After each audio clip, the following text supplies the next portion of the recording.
E já antecipando as pautas do Novembro Azul, a nossa entrevista agora é com o médico urologista e uro-oncologista, doutor em uro-oncologia e doutor em cirurgia, Marcelo Benchak. Doutor Marcelo, bem-vindo ao programa Light News. Bom dia, Maria Rafar. É uma satisfação estar aqui para apresentar algumas novidades e trocar algumas ideias sobre o assunto tão importante para os homens e para as famílias brasileiras. Com toda a certeza, nós sabemos que o homem já tem mais dificuldades para fazer o seu check-up e quando se trata da próstata, do exame de próstata e também dos resultados eventuais, como é uma temática muito delicada e de muito temor, muitos acabam postergando, até acabam não se cuidando e não verificando antes, né, de que seja tarde demais essas questões. Doutor, eu não sei falar isto. High Intensity Focused Ultrasound. Eu não sei se vocês falam HIFU ou o que vocês falam. Mas me conta exatamente o que é isso, doutor. E perdoe que eu não sei pronunciar mesmo. Imagina que é isso. É uma sigla inglesa, HIFU, H-I-F-U, que corresponde ao ultrassom de alta frequência e intensidade. É uma forma de energia ultrassônica e que se transmite através de tecidos, no caso são tecidos que compostos por uma condição mais líquida, então ele permite atravessar esses tecidos e essa energia pode ser então aplicada a cerca de 1, 2, 3 centímetros de distância da sua fonte. A fonte é um transdutor de ultrassom. Aparentemente como os outros que muitos conhecem, né, já fizeram exames de ultrassom em consultórios para ver os rins, o útero, o neném, enfim, né, então Sim. Um transdutor é colocado via retal e permite então a aplicação da energia que elimina o tecido tumoral, o tecido que esteja com doença. Já nesse caso, então, estamos falando de uma presença do câncer da próstata e que, devido à sua localização, a possibilidade de aplicação dessa energia é dada e se consegue, então, eliminar o tecido doente. Uma vez que nós conseguimos eliminar o tecido doente, e para as pessoas que não entenderam ainda como funciona, seria basicamente possível de compreender melhor através de uma comparação, de uma analogia com a lupa colocado ao sol, né, uma lente de aumento colocada no sol, né?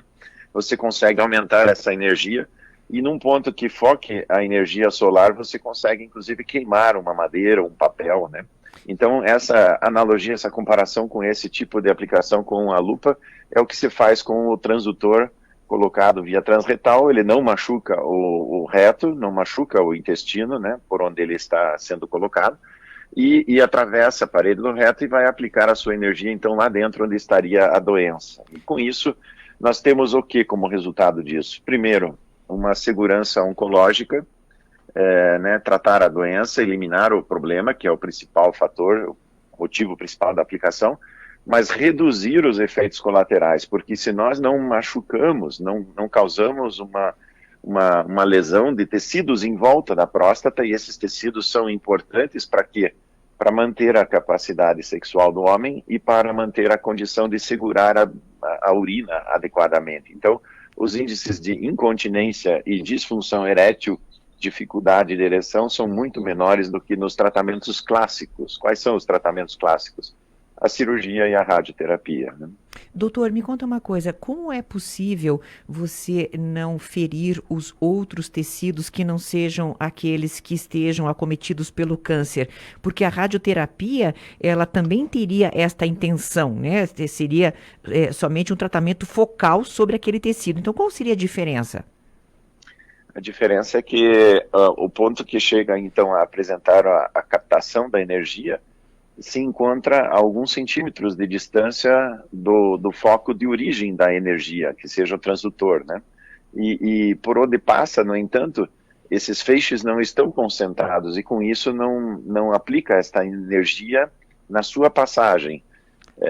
Por onde passa, claro, entendi, doutor. Né? Claro. Ou seja, por onde passa é preservada esse caminho, né? Até onde a gente tem a informação, a radioterapia realmente também permite uma certa preservação no momento em que ela é feita de forma conformacional, ou seja, são dirigidos feixes de várias origens de vários lados, de várias direções, concentrando maior energia no, vamos dizer assim, na região da próstata. Mas a radioterapia, em toda linha em que ela seja projetada, ela vai atingir os tecidos. Então, é uma forma diferente de aplicação da energia, né? Essa é uma questão fundamental para a compreensão dessa questão de menor efeito colateral do HIFU. Interessante que o HIFU foi iniciado em 1951, 53, nos Estados Unidos, mas o primeiro estudo realizado em próstata se deu no início em 1992, e a sua publicação foi em 1995, e nós estávamos justamente eu estava fazendo a residência, a formação médica na Universidade de Düsseldorf em 94 e 95, e por isso tive a felicidade de ter o contato com essa técnica, que depois então pôde ser trazida ao Brasil em 2011. Nós fomos o primeiro centro do Brasil aqui em Curitiba, e hoje temos aí 8 centros distribuídos em outras capitais, principalmente São Paulo e Rio de Janeiro, inclusive com um deles também atendendo o SUS. É uma condição interessante e demonstra que há interesse não só por parte do nosso centro, do nosso grupo, mas existe também interesse e aceitação de vários centros de excelência no Brasil, né? E, doutor, me conta uma coisa, como é a recuperação de um paciente que é submetido a esse tratamento com HIFU? Então, Maria, a pessoa faz o tratamento, pode ser de manhã ou à tarde, e habitualmente passa esse primeiro dia à noite no hospital para uma recuperação anestésica. Nós muitas vezes utilizamos a anestesia geral para que o paciente não se mobilize, não se mexa durante o tratamento. O foco de cada aplicação é dado a cada 3 milímetros, então nós temos uma precisão onde estamos aplicando, né? E no dia seguinte o paciente é liberado, habitualmente, então, para ir à sua casa. No dia seguinte mesmo, muitos pacientes que não são de Curitiba, então, tomam o caminho de casa, seja por via terrestre, seja de carro, seja até mesmo de avião. Alguns preferem ficar 2 dias e daí, então, se dirigem às suas casas novamente. Mas é um tratamento no qual a pessoa tem uma rápida recuperação. No mesmo dia do procedimento já se permite a alimentação praticamente normal, e no dia seguinte, alta hospitalar. A pessoa poderia ir para a sua casa, seu escritório, enfim, essa é uma condição de rápida recuperação. Nós mantemos todos os pacientes com uma pequena sonda, uma sonda fininha, para uma segurança do paciente. O que ela faz? Se a pessoa tiver um pouquinho de dificuldade de urinar nos primeiros tempos, na primeira semana, eventualmente nos primeiros 10 dias, ela tem a segurança de que pode esvaziar a sua bexiga através de uma sondinha. Esse é talvez um fator que traga algum grau de desconforto, incômodo, talvez.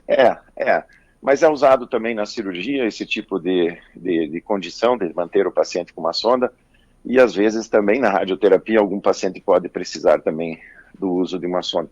Mas esse é um detalhe mínimo, né? Uma questão realmente pequena, se comparado aos benefícios, né, a médio e longo prazo que o tratamento permite. Sem dúvida. E a destruição do tecido cancerígeno, doutor, ela é feita numa só sessão, então? Habitualmente, sim. Habitualmente, uma só sessão. São cerca de 2 a 3 horas de aplicação. Uma questão relacionada ao tempo é o capricho, no sentido de colocar exatamente os pontos que serão aplicados no display, quer dizer, no monitor, né? E através de uma condição computadorizada, poderíamos dizer robótica também, transmitido então isso ao transdutor que efetua a aplicação da energia dentro do paciente. E doutor Marcelo, desculpe, eu pensei que tinha um intervalo, o senhor tinha parado, pode continuar, depois eu lhe faço uma pergunta.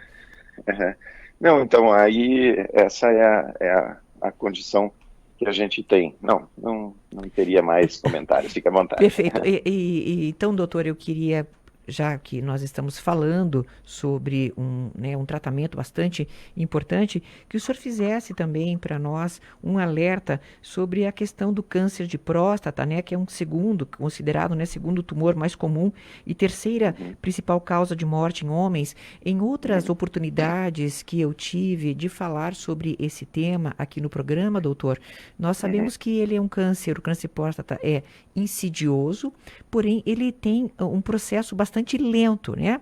E se ele é descoberto bastante tarde, é porque a pessoa não fez, né, os exames nas épocas adequadas, né? Perfeito. Ele tem essa característica, na maioria dos casos, infelizmente não são todos, né, de uma evolução relativamente lenta, se comparado a outros tumores, por exemplo, como o de testículo, que apresenta células germinativas, ou seja, células que se reproduzem muito rapidamente. Então, são doenças completamente diferentes. Sim. Né? No entanto, essa questão do exame de detecção precoce, ou como alguns falam, preventivo, que é esse exame de rotina, ele é fundamental porque muitos homens não apresentam sintoma nenhum quando têm a doença, na sua fase inicial, que é o momento mais desejado de descoberta da doença.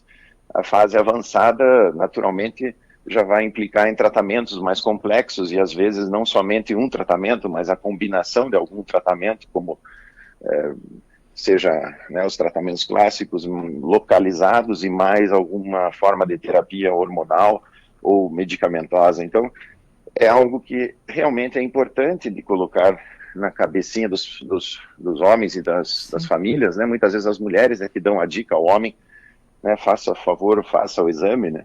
E o exame teria esses dois aspectos de, vamos assim, de desconforto. Um seria o próprio exame, mas que é muito rápido, é algo de 10 segundos, e que efetivamente, do ponto de vista físico, não traz nenhum tipo de agressão ao homem, é mais uma questão de aceitação do exame, né? Mas hoje em dia é bastante aceito, né? A gente não vê homens dizendo na prática, na clínica, que não gostariam de fazer o exame, né? Praticamente todos estão ali para fazer isso.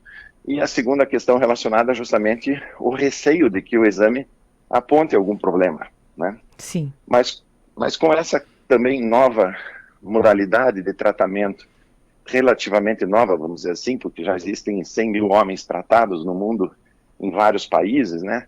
Existe liberação pelo FDA nos Estados Unidos, existe liberação de uso desse tratamento no Japão e em vários países europeus. Então, essa condição traz um alento, traz uma forma de esperança de que, se alguém tem a doença, não precisará eventualmente ser submetido a uma mutilação, a um tratamento muito radical que traz efeitos colaterais maiores, né?